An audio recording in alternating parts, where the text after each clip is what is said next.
Frontier Fighters.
Frontier Fighters, dramatically retracing the steps of those men and women of sterling character, dauntless courage, and high ideals in their desire to explore and settle the West.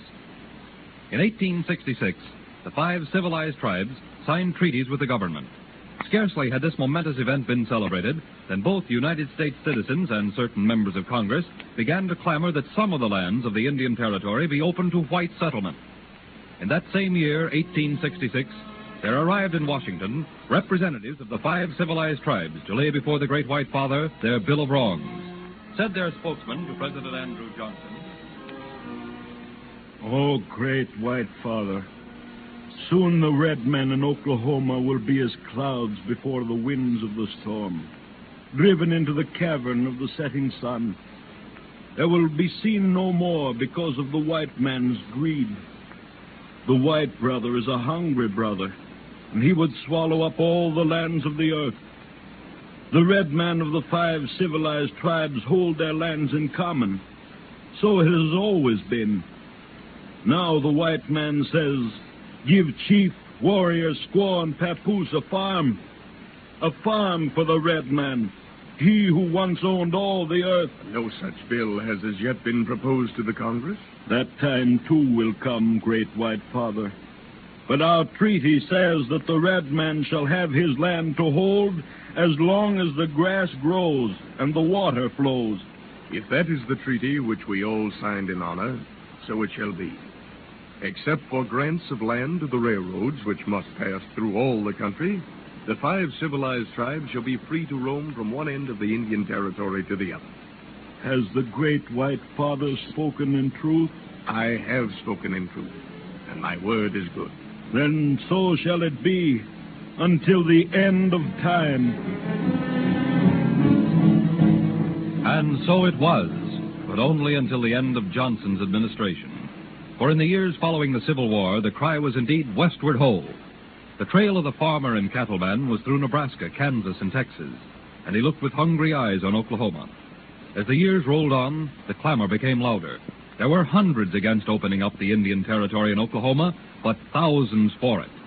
Chief among those for such a project, strangely enough, was a leader of the Cherokee Nation, E.C. Boudinot. In 1878, during a stormy session of Congress, he appeared before a crowded gallery to introduce his bill. Order! Order! Or I shall call the sergeant at arms to clear the gallery. The chair continues to recognize Mr. E.C. Boudinot. Thank you. My bill proposes that we immediately begin to bargain with the Indians to take a farm and sell the rest of his land for settlement to the whites. Sir, you're a traitor to your own people, willing to sell them out for a few hands full of silver. Mr. Speaker, if Congress passes such a bill as this Judas proposes, I'll tender my resignation to become effective at once. Public opinion began to cry out against the proposed bill, and Boudinot failed to get Congress to pass it. However, he did not accept defeat easily. Boudinot and those working with him became interested in a heart-shaped region in the very center of Indian Territory called Unassigned Lands, or Oklahoma. The Crees and Seminoles had ceded this land to the United States as a home for other Indians. But in 1878, it was unoccupied. The Chicago Times of 1879 carried an article by Boudinot proclaiming to the world, "Say, this looks like an important bulletin." Well, holy smoke, yes. Ain't you read it yet? Gee willikins. Here, all this free land's just been itching for somebody to come and settle it, and we ain't knowed nothing about it. Sure must be the truth, too. It's signed E.C. Boudinot. Mm-hmm. Several million acres of land in the Indian Territory is now public land and owned by the United States and, as such, subject to settlement of homesteaders. Say, guess it must be right and proper, too. Mr. Boudinot's attorney is Judge T.C. Sears. Every paper in the country's going to copy this article. Well, then, what are we waiting for? I'm a-heading right now for Oklahoma.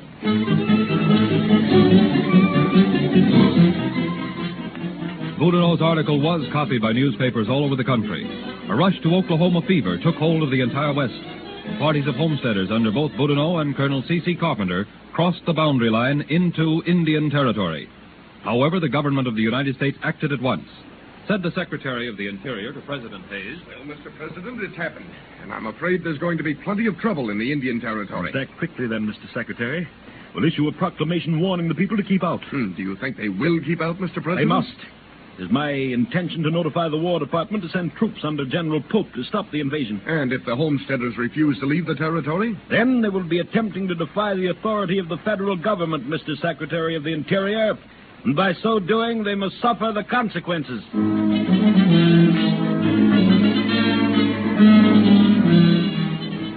General Pope, acting under specific instructions from the President, stopped the first organized attempts to settle in Indian Territory and all others thereafter.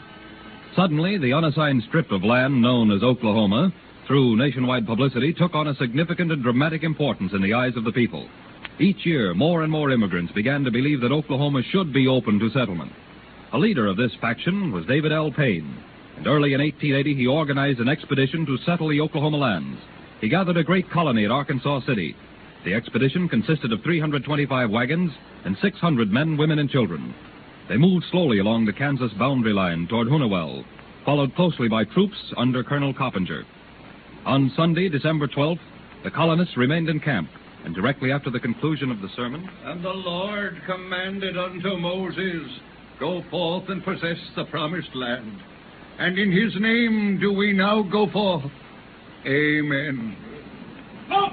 Here comes the rider. He's in uniform. That means the soldiers are coming. The soldiers! Have no fear. They will not molest us, nor break the Sabbath. General Pope is looking for David L. Payne. Is he here? Yes, he is. I am David Payne. Well, come this way with me, please. Very well. Sir, here is David Payne. Looking for me, General? Yes, Mr. Payne. Suppose we get right down to business. I understand you're heading these people for Oklahoma. That's right, General. And you'd better head them back at once. When you started out, you knew it was a violation of a proclamation signed to the President. You can't turn back 600 people. Why, I've given them my word. And the government has given its word to the Indians that this strip of land now known as Oklahoma will not be settled by whites without permission of the federal government. Now, you'll be given 24 hours to lead these people back to their homes. If you insist on violating a federal proclamation and deceiving hundreds of people, you'll be subject to arrest and imprisonment. I'll give you 24 hours to get moving. For almost 5 years, Payne tried every trick he could think of to get colonists into Oklahoma, but each time he was driven out by the soldiers. The publicity created by all of these various attempts on Payne's part continued to focus the attention of each administration more strongly upon Oklahoma. Finally, Congress decided that the time was ripe to begin negotiations with the Crees for this strip of land. The Springer Bill, introduced into Congress, provided that the Oklahoma lands should be open to white settlement. The Indians were to receive $1,912,942. Of this amount, $1.5 million to be left with the United States on interest, and the remainder paid in cash. On March 23rd, 1889, President Benjamin Harrison issued a proclamation.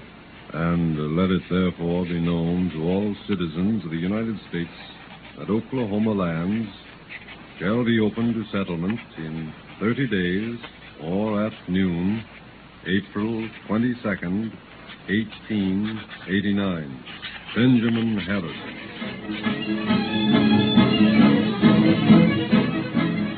The morning of April 22nd dawned anxiously for several thousand people who had assembled on the border, waiting for 12 noon to be announced by the soldiers firing their guns. Each man was primed and ready to join in the mad dash to stake out his 160-acre tract. The view across the border was a most inviting one. Green prairies, winding streams, and purple hills. And now the hours began to fall away, until it was just 2 minutes until 12 o'clock.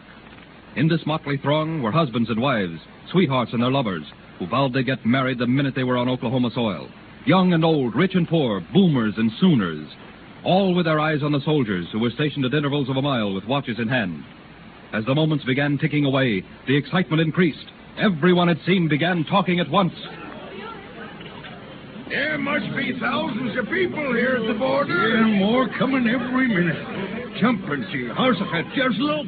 As far as the eye can see, people in covered wagons, in carts and on horseback. And some of them on bicycles. Look, only a minute now till the bugles blow and the soldiers shoot off their carbines. My wife and I move in if you gents don't mind. Come along, stranger.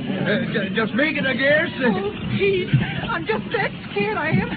It can't be more than a minute to go. Honey, there ain't nothing to be scared of. We've got a good sound wagon, two of the best horses that'll ever see in Oklahoma. 40 seconds to go. Better tie that sunbonnet a mite tighter, honey. Oh, I ain't worried about my sunbonnet.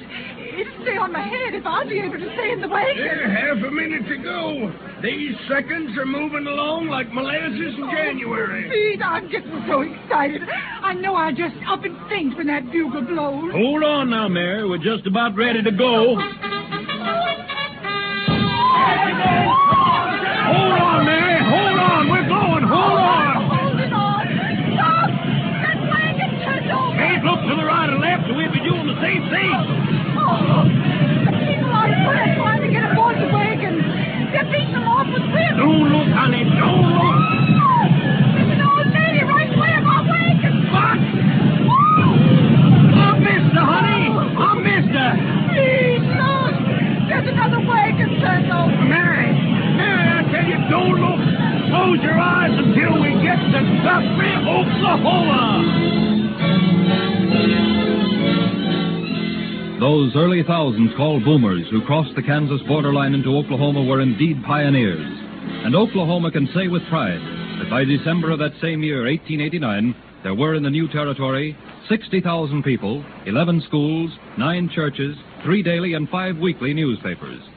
Because of those daring sons and daughters of courage who saw in Oklahoma a promised land, we are privileged to recreate another chapter in the lives of those who are indeed the guardians of the West, famous frontier fighters.